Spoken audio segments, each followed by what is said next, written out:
வணக்கம். ஆ, இது என்னத்துக்கு இது டாபிக்னா, இன்னைக்கு ஒரு குழந்தை 4 வயசு குழந்தை இன்னைக்கு தான் யூடியூப்பில் பார்த்தேன். 4 வயசு குழந்தை ஒரு ஸ்கூல் பள்ளியில் இறந்துட்டதா, செப்டி டேங்கில் விழுந்து இறந்ததா சொல்கிறாங்க. எப்படியோ இன்ட்ரோலுக்கு ஒரு ஆயாவை போட்டிருப்பீங்க கண்டிப்பாக. அந்த ஆயாவை கூட்டிகிட்டு ஒன்று மிஸ்ஸாவது லைன் கட்டி பிள்ளைங்கள கூட்டிக்கிட்டு போகணும். கூட்டிகிட்டு போயிட்டு திரும்ப ரிட்டன் கூட்டிகிட்டு வரணும். ஏன்னா 4 வயசு குழந்தைன்னும் போது அதுங்க வந்து தனியாக விட முடியாது. எல்லாம் லைனாக கையை கட்டி அழகாக பாத்ரூம்க்கு லைனாக அனுப்பி விட்டுட்டு திரும்ப ரிட்டன் அதே லைனில் ரிட்டன் அப்படியே வர மாதிரி கூட்டிகிட்டு வரணும். இதுதான் ரூல்ஸ். பசங்களுக்கு நம்ம வந்து ரூல்ஸாக கற்றுக் கொடுக்கறது. ஏன்னா கவர்மெண்ட் ஸ்கூலில் சேர்க்காம ப்ரைவேட்டுன்னு நிறைய பேர் நம்ம ப்ரைவேட்டில் தான் படித்ததான் ஓஹோன்னு வரும், ஆஹான்னு வரும்னு சொல்லி நம்ம சேர்க்குறோம். ஏன்னா நானே சேர்த்துருக்கேன் ப்ரைவேட்டில் தான். இன்ன வரைக்கும் எல்கேஜிலேருந்து பிகாம் முடிக்கிற வரைக்கும் ப்ரைவேட்டு தான் போட்டேன். இப்போ தான் அதோடைய அருமை தெரியுது. இந்த குழந்தைங்களாம் படுறதை பார்த்தாலே பயமாக இருக்குது. அப்போ நான் படிக்க வைக்கும் போது இல்லை இந்த அளவுக்கு. இப்போ ரொம்ப அநியாயத்துக்கு என்னென்னமோ நடக்குது. இப்போ கூட ரீசனாக ரொம்ப வருஷாச்சு, பஸ்ஸில் ஒரு குழந்தை விழுந்து இறந்துச்சு. அதுக்கப்புறம் அந்த பஸ்ஸை செக் பண்ண ஆரம்பித்தாங்க. இப்போ இந்த செப்டி டேங்க்கு இனிமேல் தான் எல்லா ஸ்கூலுங்களும் செக் பண்ண ஆரம்பிப்பாங்க. ஏன் அது முன்னாடியே செக் பண்ணால் என்ன? அதை செய்ய மாட்டேங்க. வருஷத்தில் ஒரு தடவை எல்லா ஸ்கூல்லையும் செக் பண்ணோம்னா இந்த மாதிரி எந்த ஒரு பிரச்சனையும் வராது. ஆனால் அதை செய்ய மாட்டீங்க. இது குழந்த ஆயாவது யாரையாவது வச்சாது பாத்ரூமுக்கு கூட்டிகிட்டு வரணும். மிஸ்ஸு போகிறது முடியல, சோம்பேறித்தனம் மிஸ்ஸுக்கு. சம்பளம் மட்டும் டான் வாங்கணும். வாங்கிட்டு வீட்டுக்கு எடுத்துகிட்டு போயிட்டு அவங்க பிள்ளைங்களும் அவங்க நல்லா வச்சுக்கணும். மற்ற பிள்ளை நாசமாக போனால் அவங்களுக்கு கவலை கிடையாது. சரி, அவங்களால முடியல, ஏன் ஆயாவை கூட அனுப்பி விட்டு கூட பிள்ளைங்களை லைனாக அனுப்பி வச்சு பிள்ளைங்களை லைனாக கூட்டிகிட்டு வரலாம்ல? ஏன் இப்படி இருக்கிறீங்க?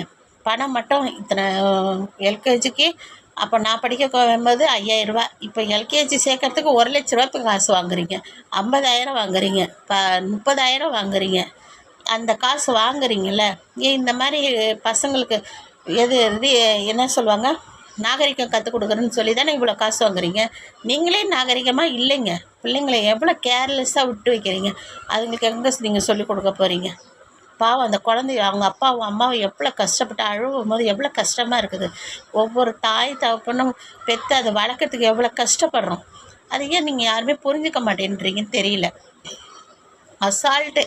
உங்கள் குடும்பம் உங்கள் நீங்கள் நல்லா இருக்கணும், அதை மட்டும் தான் யோசிக்கிறீங்க தவிர மற்ற பிள்ளைங்க மற்ற லைஃப்பை எப்படியோ நாசமாக போட்டோம் அப்படி தான் நீங்கள் இருக்கிறீங்க. தயவு செஞ்சு இனிமேல் அந்த மாதிரி இருக்காதீங்க. கொஞ்சம் புரிஞ்சுக்கோங்க சூழ்நிலையை. ஒவ்வொரு குழந்தைய பெக்கிறது ரொம்ப கஷ்டம். சிலருக்கு குழந்தையே கிடைக்க மாட்டேங்குது, அழுகுறாங்க. அதனால் குழந்தைங்களுக்கு அவ்வளோ அசால்ட்டாக நீங்கள் வந்து இறந்துருச்சு அப்படின்னு சொல்லிட்டு ஒரு இதை கொடுத்துட்டு போயிடுறீங்க. அவங்க அந்த வீட்டில் எவ்வளோ ஒரு வேதனை, எவ்வளோ ஒரு மன கஷ்டம். அந்த 4 வயசு குழந்தைய என் பிள்ளைகள் இப்போ தான் போகுது ஸ்கூலுக்கு அப்படின்னு சொல்லி அந்த என்னென்ன கற்பனை பண்ணி வச்சுருப்பாங்க. ஏன் தயவு செஞ்சு பள்ளிங்களுக்காக இது ஒரே ஒரு ரெஸ்பெக்ட் நான் சொல்ல வர்றது இதுதான்.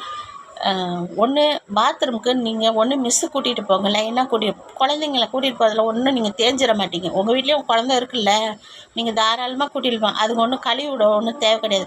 இல்லை உங்களால் கழுவி விட அப்படி சின்ன குழந்தைங்க கழுவி விட முடியலன்னா ஒரு ஆயா போட்டிருப்பீங்களா, அவங்களுக்கு சம்பளம் கொடுக்குறீங்களே, அவங்களுக்கு கூட்டிகிட்டு போங்க. அவங்கள சம்பளத்தையும் சேர்த்து தான் எங்கள்கிட்ட வாங்குறீங்க.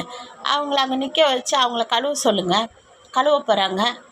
ஏன் இப்போ அது கூட செய்ய முடியாதாம்மா? தயவு செஞ்சு ஸ்கூல் இனிமேல் நடத்துகிறவங்க மேலே கொஞ்சம் நல்லா நீங்களும் கொஞ்சம் வெளியே எழுந்திரிச்சு வந்து சாப்பாடு டைமு, இன்ட்ரோல் டைமு, ஸ்கூல் விடுற டைமு வந்து வெளியே வந்து கொஞ்சம் நின்று அப்படியே சுற்றி பாருங்கள். இல்லையா ஒரு 12 மணி கூட வெளியே வந்து அப்படியே சுற்றி பாருங்கள். பிள்ளைங்க எங்கேயாவது ரோட்டில் நிற்கிதுங்களா, வெளியே நிற்கிதுங்களா அப்படின்ட்டு. உள்ளேயே உட்காந்துக்கிட்டு பணத்தைன்றதுலேயே குறியாக இருக்காதீங்க. இதான் இது எதுக்கு சொல்ல வரேன்னா, எனக்கு ரொம்ப ஆதங்கமாக இந்த குழந்தைய பார்த்தோன்னா ஆதங்கமாகிடுச்சு. அதனால் எனக்கு இந்த யூடியூபே போனாலும் பரவாயில்லன்ட்டு நான் இதை சொல்கிறேன். பிடிச்சிருந்தா சப்போர்ட் பண்ணுங்கள், லைக் பண்ணுங்கள், ஷேர் பண்ணுங்கள். பாய்.